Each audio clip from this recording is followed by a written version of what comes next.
Hey, it's Cassidy here with another author interview at the Poets Corner. Today, I'm so excited to be speaking with Alfred Muller, fellow indie author and author of The Water Crystal Rise of Azrisol Kaimana. How you doing today, Alfred? I'm doing really well, and you? I'm doing great. Thanks for asking. I'm gonna jump right into the questions. So, Okay. where are you from?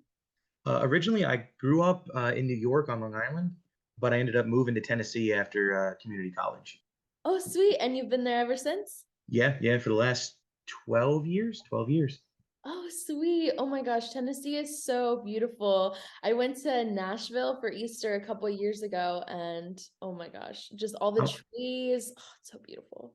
I'm about 2 hours outside of Nashville, but that's what I thought when I first, sorry to go off on a tangent, but we used to visit my aunt in Oklahoma, and we'd drive down and we stopped in Cookeville, Tennessee. And I was like, there's a highway next to a forest. I didn't know this could actually exist. And ever since then, I was like, this is where I want to live. This is where I want to go to school, and eventually move down. Oh, that's so cool. Well, I bet all the nature is so inspiring for writing too. It really is. I got a big bay window out front that I kind of look at for inspiration if I'm going into that kind of scene, and it is beautiful. Oh, that's so great. So, what first sparked your love for writing? Honestly, it was my parents. We Yeah. used to go camping a lot, and in upstate New York, and my mom would tell bedtime stories because I was a rambunctious kid and I couldn't like calm down for sleep. So she would tell us stories, and I love the idea of creating something from nothing. And then my dad would always play with me, and we'd make believe and have little GI Joe action figures we'd play with, and it just built the idea of creating a story and entertaining yourself for a period of time on something that was just out of nothing. Yeah. Oh, that's so cool. I love that. Well, like having adults tell me stories like my parents and teachers, that's like some of my best memories. And it really is like so comforting. And it's really cool how, that inspired your love for it. Oh yeah, that's awesome. Awesome. So, who are some authors that have shaped your writing style?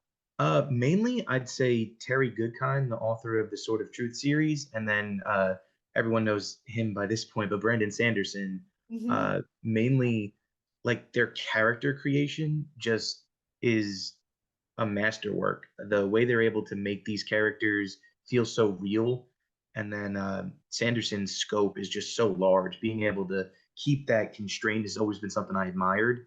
Mhm. And the word usage from Terry Goodkind, just he was like a photographer by trade at one point in his life, so Okay. his description is beautiful, and I've kind of tried to emulate those in my work. Uh, but just about any genre or author I read, I try and like take what they've done and add it to my repertoire. Nice. So, what are some of your favorite genres? Really, epic fantasy is like my go-to read, Yeah. but I'll read just about anything. I'll read romance, westerns, urban fantasy, epic fantasy, even traditional romance is like a guilty pleasure of mine. So Nice. Awesome. Well, that's good. So, when you're not writing, what are you doing? I am chasing around my toddler. Uh, Oh, yeah. he's going to be 3, and he loves playing monster trucks and going outside, so he keeps me busy. Uh, But outside of that, I like watching hockey, and then I spend Sundays with my family, like my mom and dad. Oh, that's so cool. Well, tell me about your book, The Water Crystal Rise of Azrisol Kaimana. All right. First, I want to say thank you because you pronounced it perfectly. And there, Woo! Awesome. uh, so it is basically my childhood. Like I said, making something for nothing. My siblings and I would play basically this game in my backyard, and we would create it. And this is the story, at least the building blocks of it that kind of came through in this book that I created. Uh, it is a supernatural fantasy, so it's got angels and demons and the war between heaven and hell. Oh, Um, I never read it, but there is a book. The first book's called like Hush Hush or something like that. But that had got me on the idea like you could actually write a book about angels and demons because they're out there. Most of the ones I see are romance based, and my book does have romance in it, but it's more of like a subplot rather than the main story. Okay. Uh, this one is it's based on the characters. I've got two main characters, Anthony Luther and Desiree Lillet, and they're like the two viewpoints you'll get mostly, Oh, nice. and it's character driven. So it's what they deal with when this war comes to their small town. It has a lot to do with. Sorry, I really like talking about it, No but worries. it's a third person new adult book, kind of lengthy, but it's got a lot of philosophy of religion elements because that's what I actually majored in college. Oh, So really? yeah, it was like I said. I mean, that's playing this in my backyard. I was always interested in angels and demons. Okay. So when I got to college, they were like, you could study that. I was like, really? Well, all right, let me see. So the problem of evil, the existence of God, the afterlife, those kind of things are major elements that I kind of try and tie into the story. But it really, at its base, is a small town kid trying to overcome making a deal with the devil and realizing that that deal may have been more important than he realized at the time. Yeah. And he's not the only one with secrets in the town. Other people have also been dealing with the supernatural, and some of his closest friends know more about it than he does, even though he has more experience. And he's learning about this as demons are literally coming into his town and invading, and he's trying to figure out, how do I fit into all this? How do my friends fit into this? How Yeah. am I supposed to overcome this? And it can get pretty dark, and there's times where he wants to give up, but it's really a story of hope at its heart. Wow. Oh my gosh, it sounds so interesting. Well, so I know you're talking about obviously your childhood being a huge impact on that, but what else inspired different elements within the story? So mainly Dante's Inferno and then Paradise Lost. When I Okay. got to college, those were two books that they like kind of pushed you to read in like the first couple of semesters, Yeah. and I fell in love with them. I was like, this could be really cool in a modern setting. So I took those elements that I saw in those books, plus my childhood memories, and created it. And that's basically where like the plot came from. But just like I grew up on those old school 60s horror movies, Okay. and like that element of fear, even though you see the villain and the monster right there, Yeah. that like build up of what are they going to do kind of inspired the tone. So it has almost a horror tone. Oh, nice. uh, I like it it. I do too. I mean, I thought that was kind of cool. And Yeah. then it's told in almost like an epic fantasy way because of the breadth and scope of the novel. And then it has urban fantasy vibes because it's modern day with these supernatural elements in the background. Yeah. Oh my gosh. It has like seems like it has like a little bit of everything, but all weave together like so well. And I like to think so. That's awesome. So do you mind me asking if you have a religious background? I actually do. I was raised Roman Catholic. I still consider myself Roman Catholic, even though I don't necessarily follow everything you're supposed to. But I do go to church when I can, and a lot of my upbringing has inspired that as well. Yeah. Um, Oh, but that's cool. Yeah, I'm Christian as well. And yeah, I was just wondering just how you were talking about it, especially going to school with and studying it too. I think a lot of Christian backgrounds kind of push you in that direction sometimes too. Oh yeah, and that's something where like if you aren't religious or you don't or you're like almost anti-religious, I don't think this book would be opposed to you either because it's not a preachy book. I basically like I think everybody has a fascination with angels and demons, whether you are religious or not. And I kind of took that and built off that as well because there's I mean you're learning you're sitting there in a mass and you're like, all right, this is really cool, but they never really like go into detail on the war between heaven and hell. So Yeah. I kind of was like, where's the gray area? What's between the lines, and then built off of that. Yeah. Oh, that is really cool. I love that. And it's so meaningful too because it's a part of you and how you grew up. And Oh, I love that. Thank you. You're welcome. So, who are some of your favorite characters to write and why? All right. One of them, which is going to sound funny because Anthony is actually one of my, I mean, I love writing all of it, but Anthony's one of my least favorite only because Oh, really? I based him off of me so much growing up. And I put a lot of work into distancing him from me. Yeah, So it's almost a lot of work every time I go to sit down and write him. I'm like, okay, he's not me. What would he do? yeah. But Desiree Lillet and Nicholas Orizaba are my two favorites because Nick is like that quintessential class clown, good looking guy that everybody wanted to hang out with and be their Okay. friend. And he's so cocky and arrogant. And it's just fun because that's like the complete opposite of me. Yeah, So being able to be that person is kind of cool.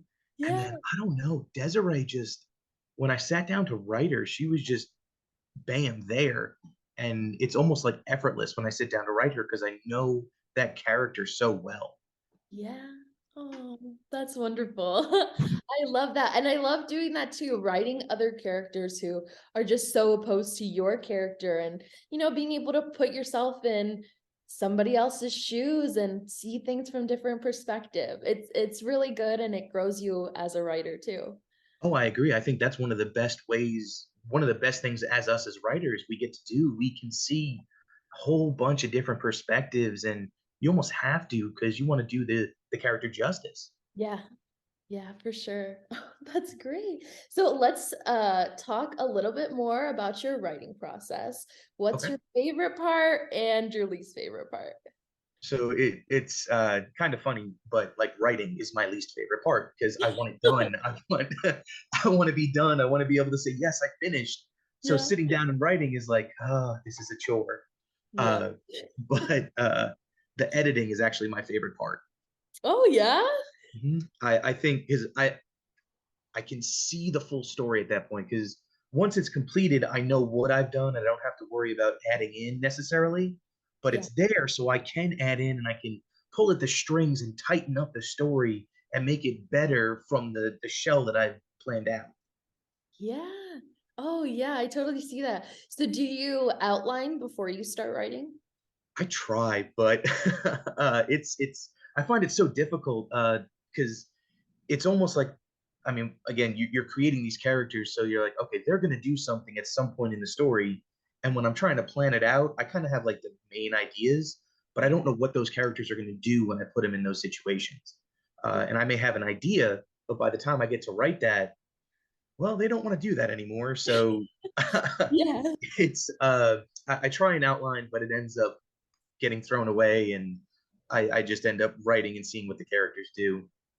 That's so funny. I'm the same way. I try so hard because it's it seems natural for that to be the approach. In school, when you're writing research papers, that's how it was always laid out. You outline first and then you tackle the big project, like with a plan, and I always try, but it's literally the same thing. Like I'll stick to it for a little bit, but when you're developing your characters, you realize like, oh, well, if I'm being true to my character, they'd actually react this way in the situation, and then you kind of have to fine tune the outline as you go.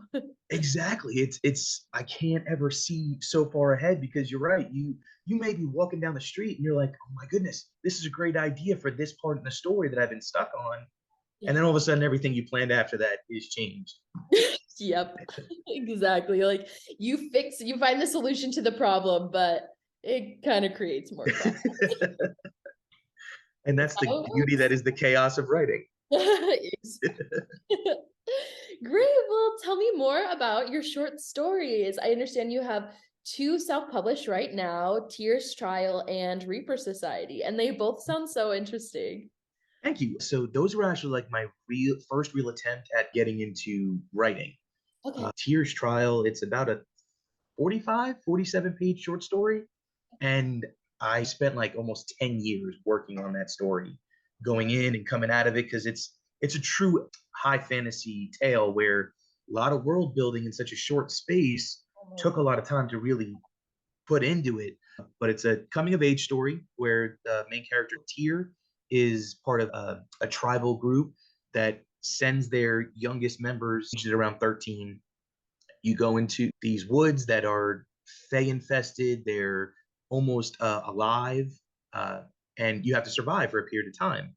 And if you survive, well, then you're part of the tribe. If you don't, well, they mourn you and then they move on. But Reaper Society is a little darker because, as we're talking, I was not necessarily challenged with my faith when I was younger, but I lost my aunt who was very close to me when I was younger, Oh, and it got me thinking about death.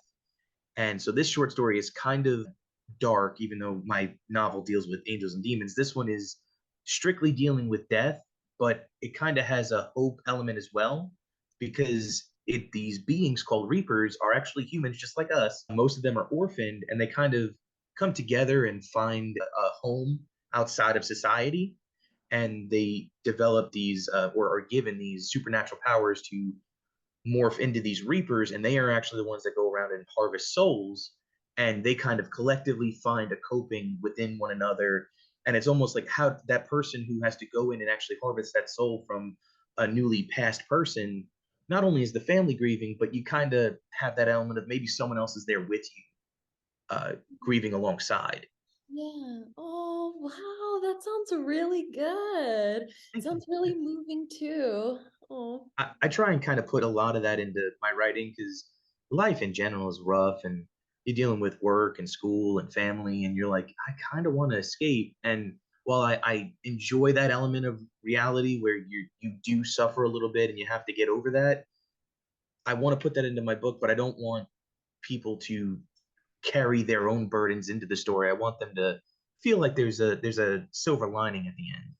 oh, that's so great. And those are honestly the best kind of stories because I mean, you have like those filler reads that you'll get in that are entertaining, but for me personally, I like the ones that have that deep meaning at the end, something that stays with you, you Yeah, know?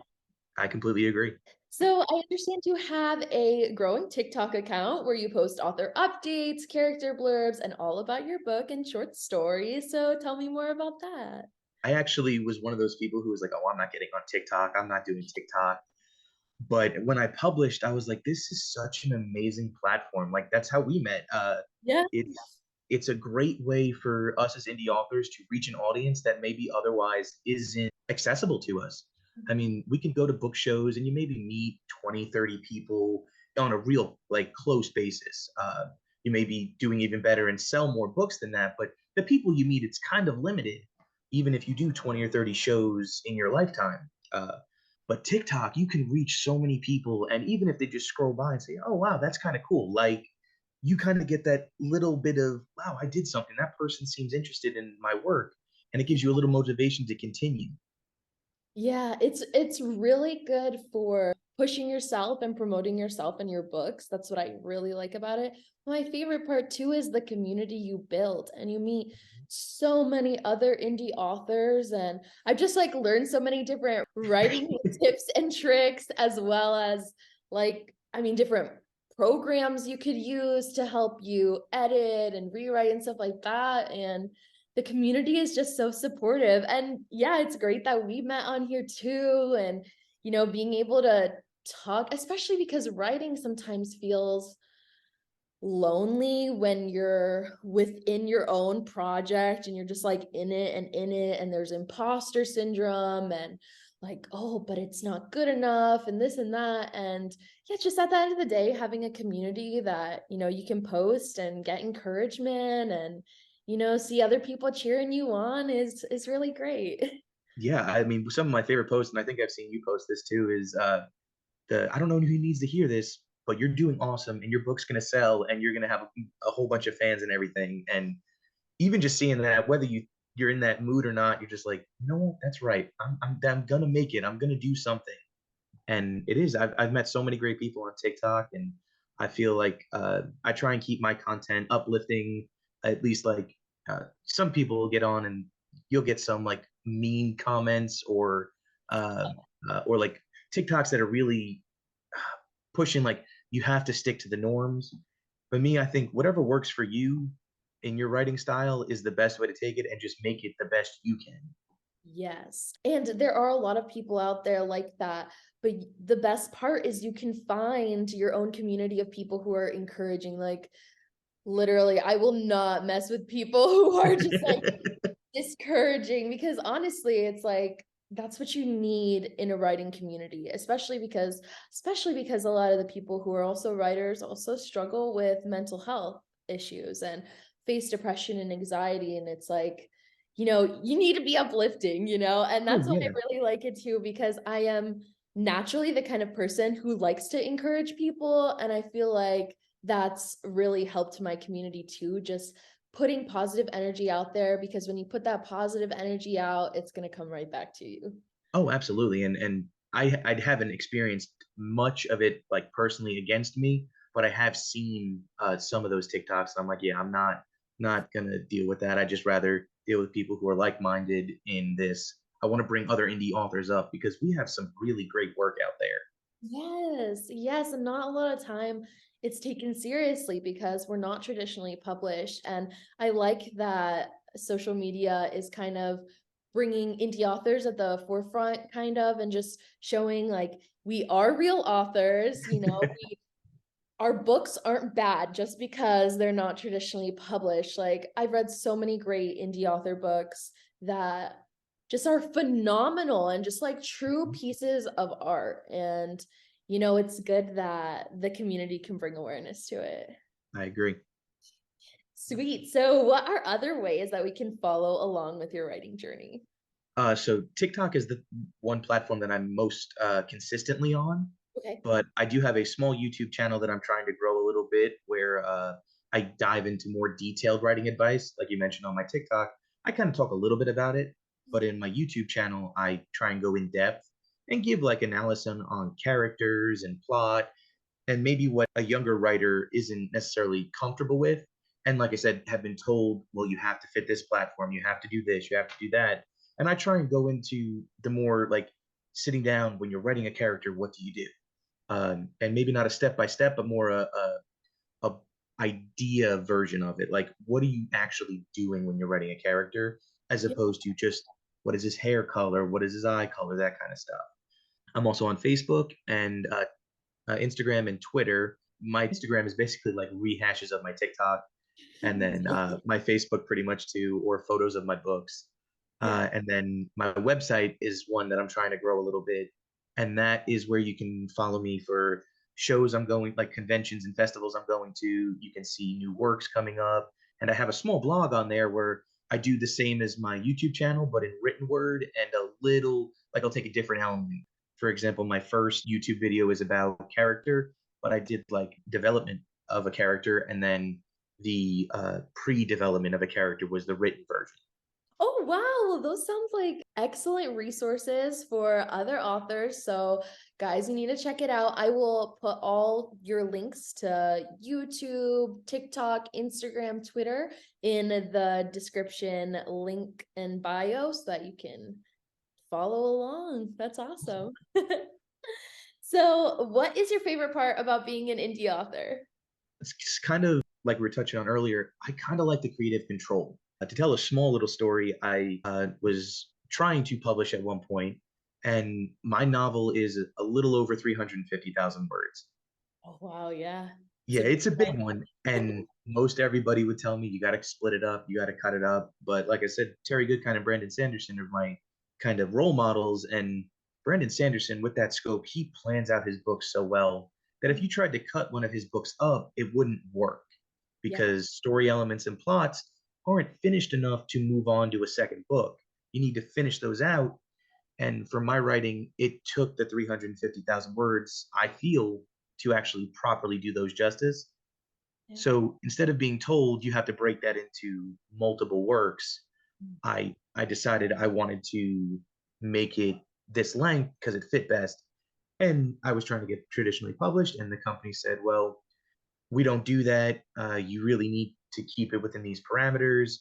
And he Oh, cited a few different, or whoever responded to me yeah. cited a few different books, and they were like, "Well, this person was super famous when they published the book that long," and then we all use, "Oh, well, Tolkien wrote such a long book," and it was just very like they were talking down, and it didn't feel genuine in the response. And all I had said was, I saw your guidelines. You don't publish books longer than this. If you do in the future, just keep me in mind. And Yeah. this was the response I got back. And I said, you know what? Indie publishing seems to be the way to go because I'm the only one that seems to see my vision right now. And I want to go through with that. And I like that. I think that's probably why we get so many really great books in this industry from indie authors who maybe, I mean, I've heard from some of my friends who they tried to go the traditional route and they wanted them to cut like major characters out that they had built around. And it was like, that seems like so integral to what you want to do, what your vision is.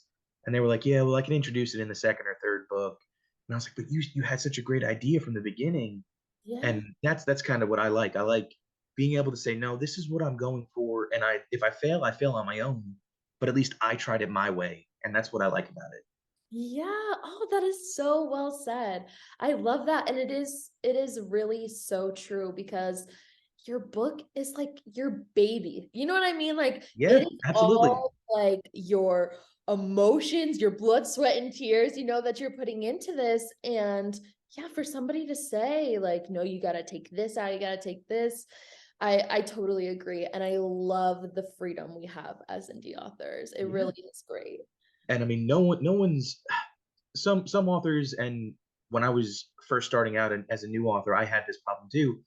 Editing yourself can be very difficult, and when you see something, you're like, but I want to keep that in. And as you get to write more, and don't get me wrong, I've only published one book, but I spent so much time on it that you kind of learn. You're like, all right, I have to be honest with myself. That has to go. So you see, like, you self edit and you're like, this is excessive. Let me remove it. But then you're left with what still your vision and your version of what a properly written story for yourself is. Yeah, and you wanna let it out into the world that way. Mhm. Yeah, that's great.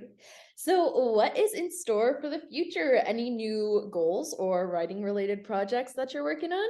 Yes, so I am halfway through the sequel to The Water Crystal. That Oh, one is The Water Crystal, The Fallen Angel. So that will be book two. And I've got at least four books planned for the series. Like I said, trying to plot out an entire story never really works for me. So I'm planning on four. I may go five. I'm not 100% sure yet. yeah. But that's my main goal, is to finish that series. But it's probably going to be like a 2 to 3 year process between each book. But in between, I have a young adult book I want to write, kind of based off my son and my nephew. Oh, Uh, that's so sweet. oh yeah, they're a hoot. But that one is going to focus around dreams, and then I've got a the Reaper Society and Tears Trial. I have full length novels I want to base on those worlds. And then I have a Hunter book that is very similar. Well, not very similar, but more along the lines of Supernatural, the TV show, along Nice. those lines. But that'll probably be a 3 book series, and very similar to all my other work. It's going to be a little dark, a little gritty, but have that hope element to it. Yeah. Oh my gosh, that's so exciting. You got a lot coming up, and congrats on being halfway through the second book. Working on a series is like a whole other Yeah, like you're not kidding. whole other realm. Like it's like I mean writing a book is hard. It is hard. But writing a series is even harder, and I've tried and haven't even gotten there yet. So props to you. I'm rooting you on, and I know you got this. Everything's going to be so great. I'm so excited for you. Thank you. Like you said, it's a hard process, but once you're done with that first book, you're like, ah, this is great. And then you realize, oh wait, I got to market it. Okay. Yeah, and then that's a whole other thing too. Yep. It's so great being an indie It author. is. It's wonderful. But like we said, it's you rise on your own, and even if you stumble, you get to do it, which is kind of cool. Yeah.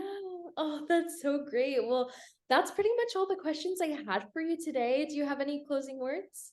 I just wanted to thank you again for doing this, and if anybody is interested in my book, all I ask is that you just leave a review, because indie author and word of mouth, as indie authors, that you guys can directly influence our success. I mean, in life we don't really have much that we can say, oh no, I directly influence that. But leaving reviews, honest reviews too, because as authors, I want to hear the truth, and not every book is for everybody. So it doesn't bother me if I get a bad review. It I take it with a grain of salt, and you move on. But honest reviews, word of mouth, and going out there and supporting us. That's kind of how you can help us. Yeah, for sure. And you guys can find all of his social media pages, his website, where you can buy his book and his short story. Everything will be in the link description. Thank you so much, Alfred. I love speaking with you. Love being able to connect on being indie authors and just talking more about your book. Thanks so Yeah, much. no problem. I enjoyed this. This was fun. Yeah, same. Okay, sweet. Well, have a great rest of your day. Thank you. You too. Bye.